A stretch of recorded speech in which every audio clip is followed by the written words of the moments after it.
এইখানে একটু আগে আমি এই কথার উত্তর দিয়েছি ঢাকা প্রিমিয়ার লিগ হবে কিনা, এটা কিন্তু একান্ত আপনি দেখেন যখনই একটা কথা বলে আমি দেখি প্লেয়ারদের কাছ থেকে একটা কথা শুনি যে ক্রিকেট বোর্ড যা আশা করেছিলাম তা করছে না।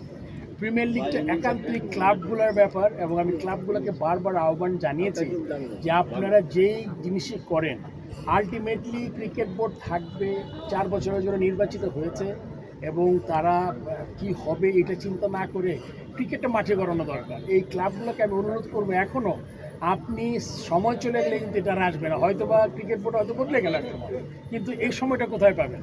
এই জন্য বারবার বলছে, এবং প্লেয়ারদের আমি মনে করি আরও অ্যাক্টিভ হয়ে তার পার্টিকুলার যে ক্লাবে আছে তাদের সাথে যোগাযোগ করে। এখানে এখানে ক্রিকেট বোর্ডের কিচ্ছু করেন নাই।